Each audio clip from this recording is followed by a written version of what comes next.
Halo nakama, jumpa lagi dengan kami di channel Gura-Gura Noni. Di video kali ini, kami akan membahas lanjutan novel One Piece Chapter 2 karya Arthur dalam webnya Library of Ohara. Jadi kami ingatkan lagi, novel ini bukan merupakan karya resmi Oda dan tidak berhubungan dengan jalan cerita asli di One Piece itu sendiri. Nah, tanpa berlama-lama lagi, mari kita bahas novel kedua dari One Piece karya Arthur ini. Tapi sebelum itu, untuk nakama yang belum mensubscribe channel kami ini, mohon di-subscribe terlebih dahulu. Kalau sudah, terima kasih. Novel One Piece Chapter 2 karya Arthur diberi judul Permulaan, serta menampilkan cover berwajah Vince McRae yang nampak sedang memamerkan gaun bermotif merak kepada sekumpulan merak yang melihatnya. Panel pembuka di novel One Piece Chapter 2 ini dibuka dengan sinar matahari yang menerangi tanah suci. Tirai pun disidak menyambut hari ketiga referee. Tapi meski awalnya konferensi ini kelihatannya akan berjalan dengan lancar, tidak ada satupun yang menyangka tentang insiden yang akan terjadi selanjutnya. Kemudian scene menunjukkan sebuah perbincangan di Kastil Pangea, di mana para penjaga yang sedang mencari para penjaga semalam yang menghilang. Kemudian kita dilihatkan dengan sosok Jawali Boni yang sedang bersembunyi. Dalam panel yang sama para penjaga mengatakan bahwa kemungkinan hilangnya para penjaga itu ada hubungannya dengan hembusan angin kencang semalam hingga terjatuh ke Red Line. Penjaga yang lain berkata bahwa hal itu konyol, sebab seseorang membutuhkan kekuatan badai untuk menciptakan angin kencang seperti itu. Nampaknya di sana Boni sedang berencana menyelamatkan seseorang. Yap, orang yang ingin diselamatkan itu adalah Kuma. Boni tidak bisa mendekatinya karena Kuma terus dalam pengawasan. Boni terlihat berusaha mencari cara untuk melepaskan Kuma dari neraka yang menyedihkan ini. Tiba-tiba tanahnya bergetar. Tak lama setelah itu, muncul sebuah tangan yang kemudian menggenggam tubuh Boni dan menariknya ke dalam tanah. Tangan itu adalah tangan Morley, salah satu anggota pasukan revolusioner. Bersamanya terlihat pula sosok Sabo, Karasu, dan Limber. Boni pun nampak cerewet dan tidak bisa diam, sementara Sabo berusaha memberitahunya bahwa mereka hanya ingin bicara kepadanya. Karasu mengatakan, jika ia memang Jawali Boni, maka Boni akan menjadi sekutu yang berguna.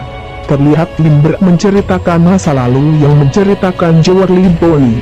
Ternyata, Boni bukanlah nama asli wanita tersebut. Ternyata jati diri Boni yang asli menurut Limber adalah ratu yang menjanda dari kerajaan Sorbet, kerajaan yang menguasai seluruh South Blue.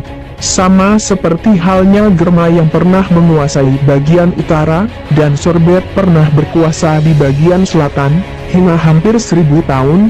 Kemudian Karasu mengatakan, posisinya sebagai ratu cukup penting bagi pasukan revolusi, karena ia adalah ibu dari mantan Raja Sorbet. Pasukan revolusioner tahu bahwa sebenarnya nama asli Boni adalah Bartolomeo Koni, ibu dari Bartolomeo Kuma. Koni atau Boni lalu bertanya apa yang mereka inginkan darinya. Sabo pun memberitahunya bahwa mereka adalah pasukan revolusi dan Kuma adalah teman mereka, dan mereka punya misi yang sama dengan Koni, yakni membebaskan Kuma. Jadi, pasukan revolusioner berniat mengajak Koni bergabung menjadi sekutu. Sabo menyuruh Morley untuk melepaskan Koni dari genggamannya dan meminta Koni memberitahu mereka semua yang dia tahu.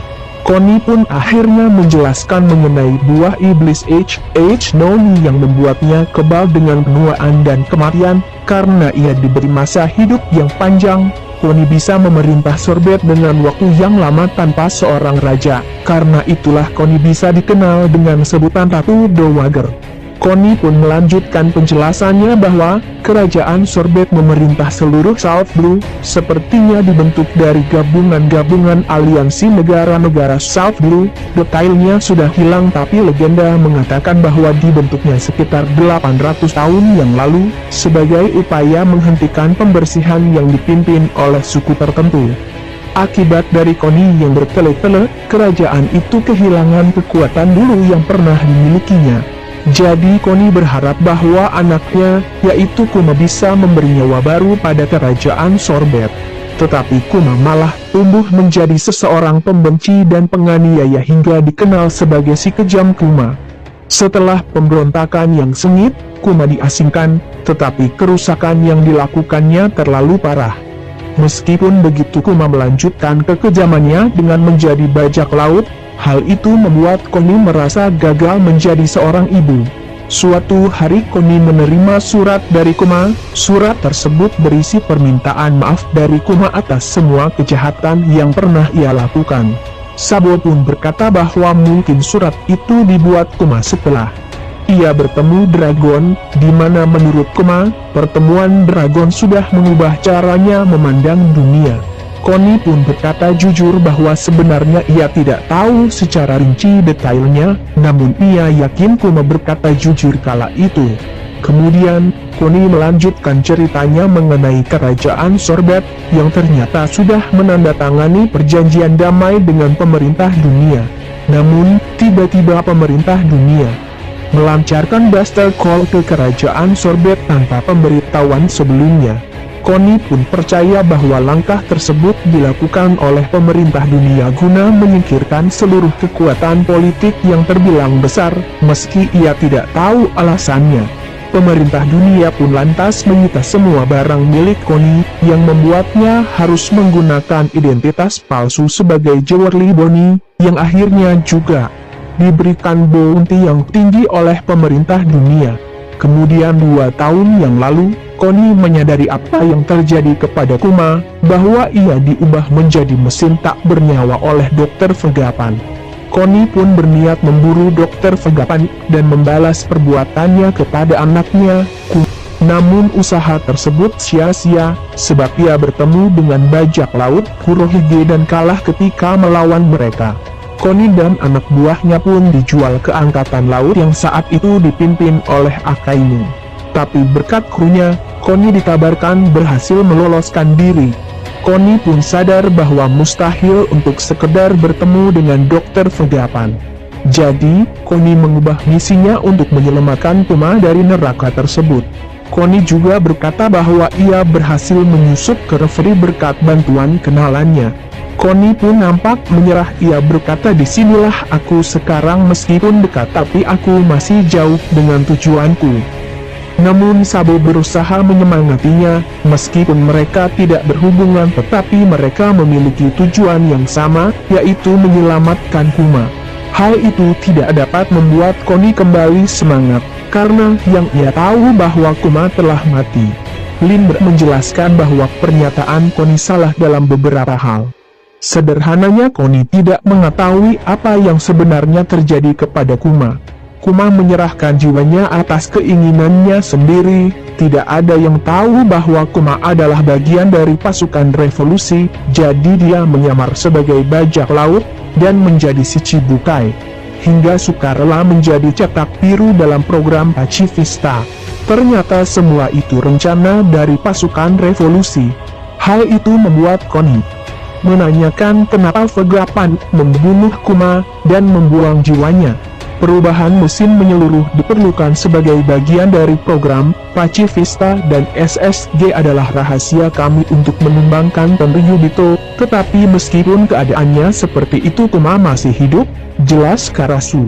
Lindbergh pun menjelaskan secara detail karena Pacifista adalah klon dari Kuma, mereka semua terhubung kepada Kuma, maka dari itu sangat penting jika Kuma hidup. Oleh sebab itu Vegapan menjaga kepribadian Kuma di dalam mesin. Jauh di dalam kepribadiannya tertidur, dengan chip yang dibawa oleh Lindbergh begitu bisa membuat Kuma hidup dengan sekejap. Connie pun menangis mendengar penjelasan tersebut, dan Lindbergh berkata bahwa pasukan revolusioner tidak pernah meninggalkan temannya. Connie pun akhirnya bisa merasa lega karena mengetahui bahwa ia masih punya kesempatan untuk menyelamatkan anaknya. Connie pun akhirnya setuju beraliansi dengan anggota revolusioner dan membantu mereka apapun rencana mereka. Sabo mengatakan bahwa tugas mereka akan jauh lebih mudah dengan bergabungnya Connie. Sabo juga mengatakan bahwa misi akan dimulai besok, di hari keempat referee. Sabo dan pasukan revolusioner pun berencana membunuh Gorosei guna mendeklarasikan perang terhadap Tenryubito, sehingga perhatian akan tertuju ke istana. Hal itu akan membuat kota kosong, dan Koni akan mudah membawa kembali Kuma. Mereka pun berkata bahwa besar kemungkinan bahwa mereka akan menghadapi para admiral. Jika terjadi hal yang buruk, mereka berencana untuk kabur dengan menggunakan kekuatan Kuma. Kemudian, Shin berpindah ke kastil Panglia yang menunjukkan lukisan yang bergambarkan Dewi Laut dan sesosok pria. Kita juga diperlihatkan sosok Admiral Fujitora yang sudah selesai mengikuti rapat referee. Diperlihatkan seseorang tengah menyapa Fujitora dengan nama aslinya, Isho. Ternyata, orang tersebut adalah Admiral Ryokugyu, dengan nama asli Ricardo. Fujitora menanyakan apakah ada fleet Admiral menghubungimu tadi? Ryokugyu mengiyakan pertanyaan Fujitora tersebut, dan mengatakan, aku bilang kepadanya kau bersikap baik seperti murid teladan. Kemudian Ryokugyu menanyakan tentang pembubaran sistem Shichibukai ke Fujitora. Lalu Fujitora menyampaikan kepada Ryokugyu bahwa rencana penghapusan Shichibukai tidak akan semudah itu disetujui, kecuali mereka yakin proyek SSG akan mampu menggantikan peran Shichibukai tersebut. Kemudian seorang pelayan wanita datang membawakan Fujitora makanan.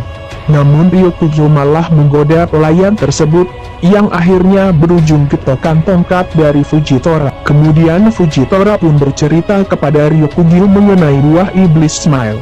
Ternyata buah Smile ini terbuat dari ekstrak kimia bernama SAD, dan tim SSG sedang membuat ekstrak yang mirip dengan itu.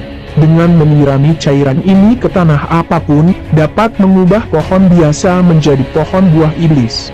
Beberapa orang berspekulasi itulah cara buah iblis pertama kali dibuat, berkat elemen garis keturunan. Tetapi ekstrak ini hanya berfungsi pada robot SSG.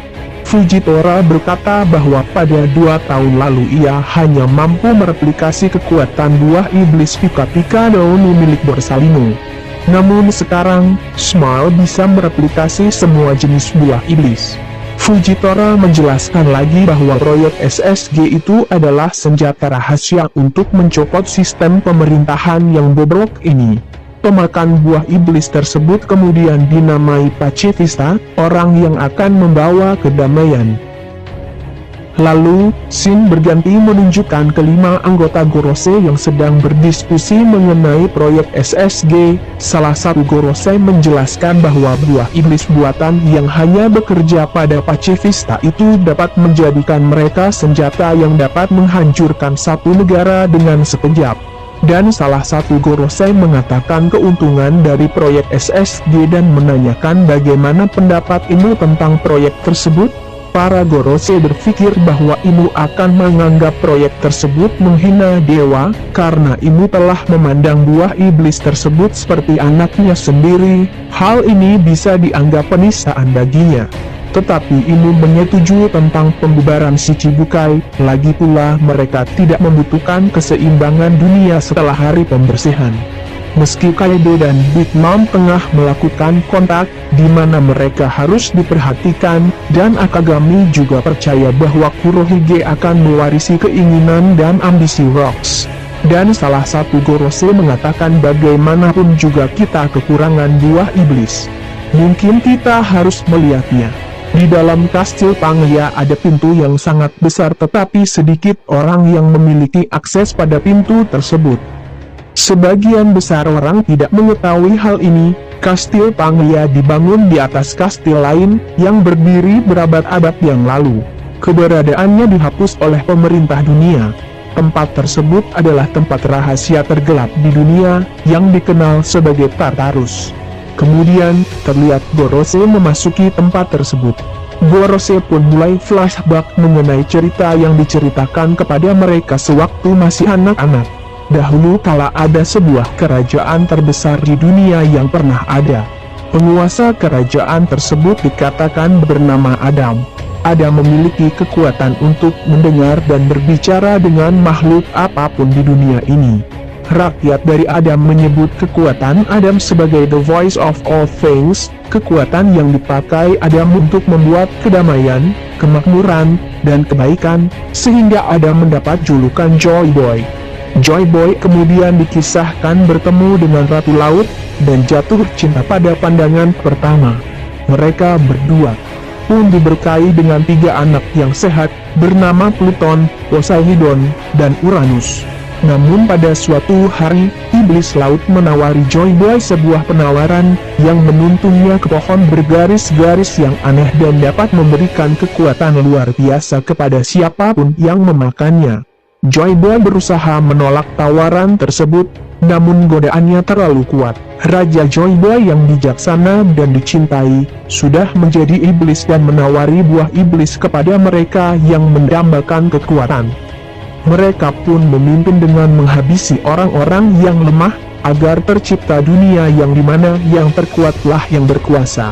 Ibu laut yang telah mengumpulkan 20 orang pasukan terkuatnya, tidak punya pilihan lain selain menghabisi pria yang pernah dicintainya tersebut. Ibu laut membuat badai yang menenggelamkan Joy Boy beserta seluruh kerajaannya.